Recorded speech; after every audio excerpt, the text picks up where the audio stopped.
Good morning, LinkedIn. So it's been a long time since I've gone live. I hope you're all doing well. So this is an important conversation. I just got another DM from somebody that said, "Hello, how are you?" and rather annoying. I don't know why. I mean, we haven't even done conversation yet or anything. I get the strangest DMs these days as my personal brand gets bigger and bigger. And so I thought I would try to is I've read the LinkedIn and Microsoft Index annual report very briefly and quickly. I've analysed it fastly, and I've got AI to analyse it for me, and I'll put it up on my LinkedIn profile or in the feed at least, so other people can see it and access it.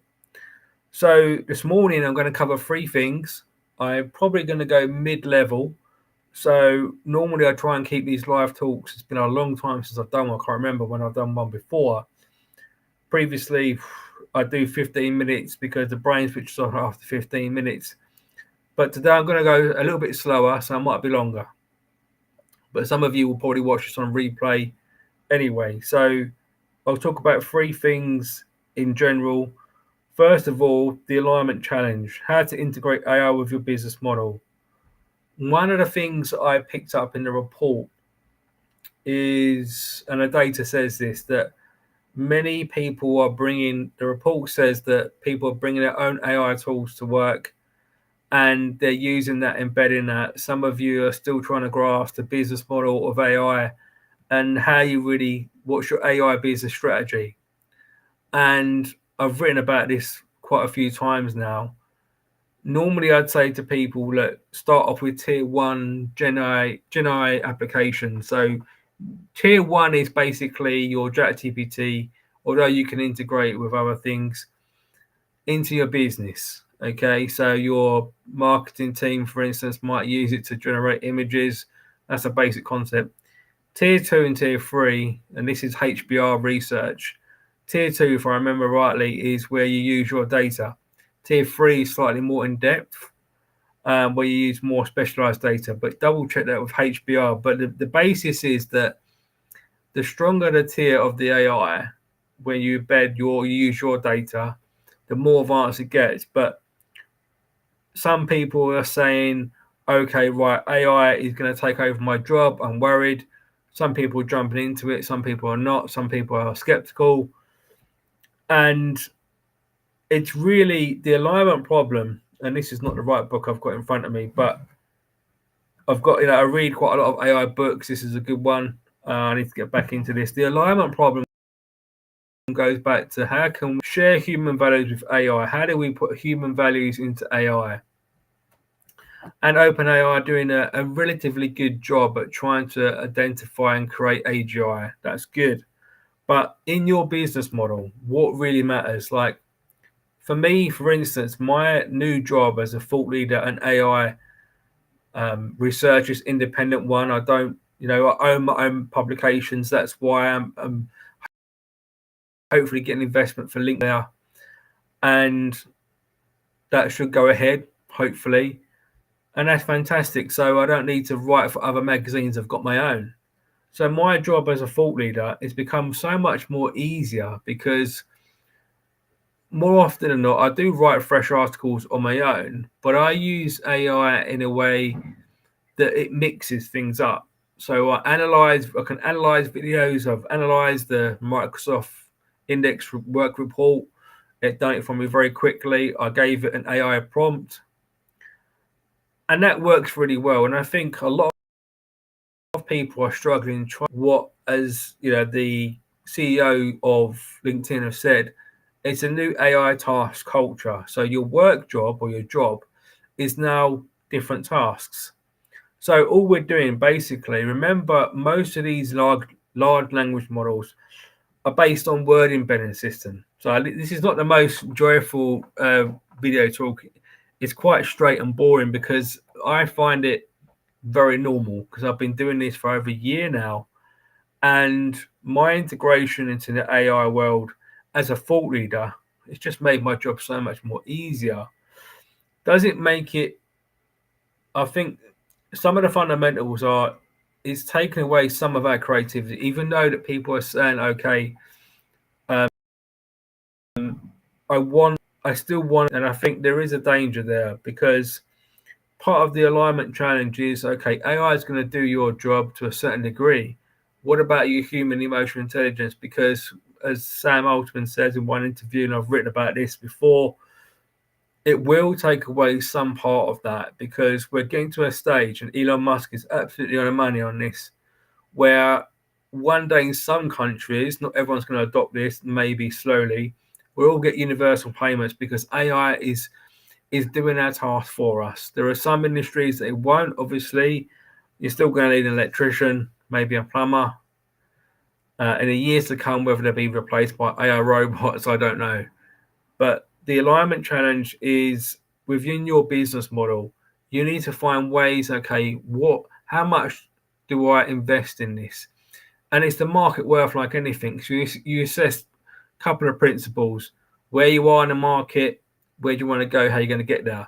How does AI, that particular AI software kit, because every software that's out there, every SaaS product is doing some similar stuff, but you have to leverage you up in the market. And if you don't, yes, you will get left behind. That's pretty obvious by now. So I don't think I've really, there's not really nothing new there, really. It's really experimenting. Like with my social media content at the moment, for instance, I don't do it as much as I did before because I don't need to. Hopefully, like I said, I'm getting investment finally in the months to come, and that'll be exciting.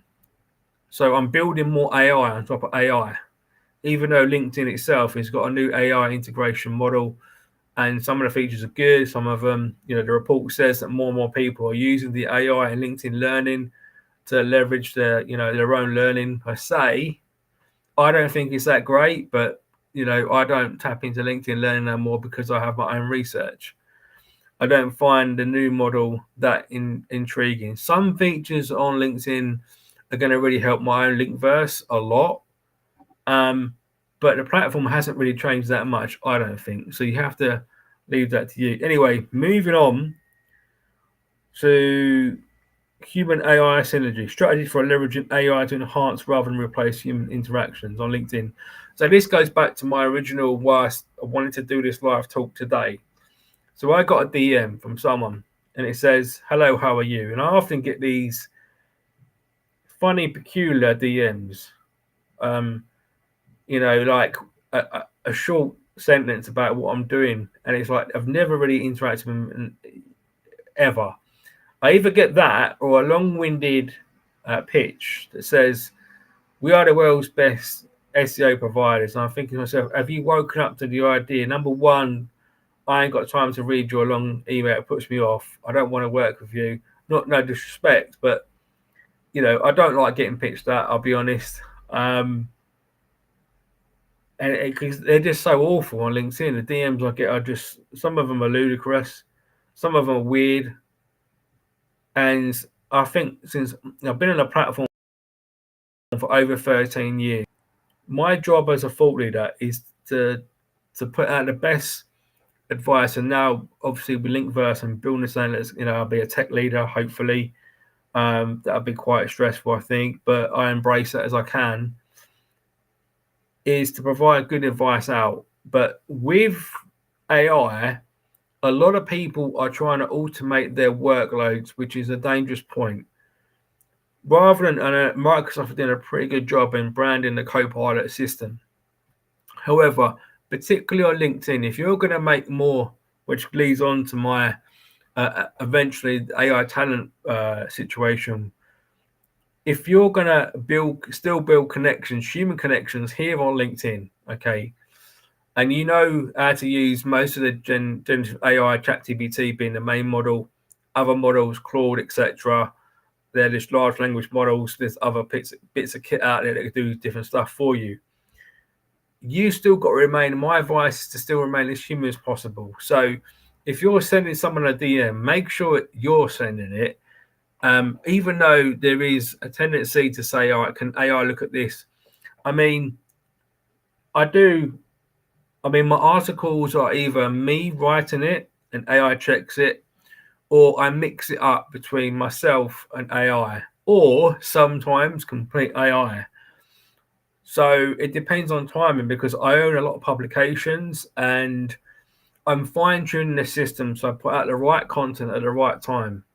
So that's not always easy. But in terms of me sending someone a message, if I was applying for a job, for instance, would I effectively use AI to write all the message out? I wouldn't to a certain degree. I draft it myself. That's my advice. But where LinkedIn is becoming more AI integrated, heavily so, and you're going to be sitting there thinking, oh, I really can't be bothered with this. And then you press that button, AI does it. That's great. If it gets you to where you want to be in your mind, in your conscious thoughts, go for it, experiment with it. But I wouldn't necessarily, depend on your connection you have with them, to send out messages and just AI everything. Okay. So there needs to be a synergy between the right amount of AI and the right amount of human input. Now, I can't tell you what that's going to be because that's going to be different for all of you in different contexts. But in terms of networking on LinkedIn, I'd say leave off the AI and increase the human element. So, excuse me a second. And the only reason I say that is because I am the receiver of these messages that are coming through. I don't get really that many AI. And I recognize when something's done AI or not because I've done so much AI prompting, it's just obvious. I'd say to anyone, look, if you're making a first contact, people usually what happens is that people will follow me first, request to connect. I'm quite open to connecting to most people, but if I know that if your profile says clearly that you're a salesman, and yeah, I probably won't, yeah, because I just know the trend. And even though B2B is the heart and soul of LinkedIn per se, some people say it's a social media platform. I argue against that. It's not really. It's more B2B side business per se. And they put through a request. I click yes. Then they send me the pitch, a long email, and I've got no time and day for that whatsoever. It's not the way that I operate. Push out content, and it's not the case that I don't respect them. It's just that more often than not they haven't done their research. So that's what I'm saying. The AI side of things, the way that I use AI is I use Analyse. Okay, so that's why I said in the main title here, Analyze with AI and say hello as a human. All right, and I think that kind of mindset works. So I'll move on to my last point, which is kind of very difficult for a lot of companies, and LinkedIn have been really good to identify that, but it doesn't really solve the problem. There's a problem. How do we solve it? AI talent acquisition. What is the best practice? I said this more than 2 years ago with normal recruitment, with the global skills gap. It doesn't really matter what skill it is in the world. You have to develop your own internal school of knowledge and performance, recruitment into that early talent system. Okay, it is about talent management, and you just take them straight from college. Okay, take them straight from college because that's the mature age they leave with the right some level of qualifications. They may not have all the concrete experience. That's where you come in, and it's not about apprentices all the time. It's about you supporting them and seeing if they're a good fit. You can still recruit them and bring them up the ladder, as it were. I think that's the only way you're going to really close the gap in terms. And the degrees that are coming out are pretty good. I'll be on one soon, hopefully in September. I'm not sure on that. So the AI talent is your opportunity as a company to say, right, we're going to grow our own AI talent because it's not going to be out there growing. There's just not enough of them. Okay. And that's going to be the same for a lot of skills. And to be honest with you, the way that I've looked at the market myself, it's more about AI prompting than anything else. Even though, I mean, in the years to come, in 5 years' time, 3 years, maybe 2 years, you're not going to need coders whatsoever. You don't really need them now because they're being laid off. Because AI will code the coder, so they'll code you, be able to get up a software program. It'll run systems the way that you want. You won't have to have coding experience because those days they're not completely gone because you still need to have full stack developers and stuff like that. I'll be hiring for those soon in September for Linkverse. But equally, things are going to be a lot more easier, okay, as we transition to AI world. It's here, it's coming. Well, it's already here. So that's pretty much simple. So the simple model for AI recruitment is you start your own AI college of learning, right, in your company. And it's not hard. You just take them straight from college. They're out there, but you got to get them. You got to pay them a little bit, decent money. And your recruitment strategy should be unified to your business strategy and the goals that you want as a brand, whether you're a startup, medium-sized company, or a large organization. That's my sole advice. I've been saying it for 2 years since I first analyzed a global skills gap, which is my early part of my research. But anyway, folks, I'm going to leave it there. I've given you some insights. I do recommend you read the report itself. It's widely available. I've put it in my feed, it's on my profile. So download it, and obviously it's available on Microsoft. Most people got it to their email box. I just pinged it out to everybody on my feed as much as I could. And that's it really. I don't do a lot of lives because this AI is moving so fast. So I'll probably do another one in another 2 weeks' time, maybe. I don't plan them because there's just too much information coming through. So I always do my lives random. That's the way that I go. So that's it really. Hope you enjoyed the live talk and have a great week. Okay, remember your mental fitness. I went on TikTok live this morning again. It was nice to be back on live and a separate part of the conversation. I think the way that AI rolls in the future, I would say from the mental health side, keep it more humanistic, and business productivity, AI with a mix of EQ. That's my kind of blend at the moment. Anyway, folks, have a good day. Adios. Goodbye.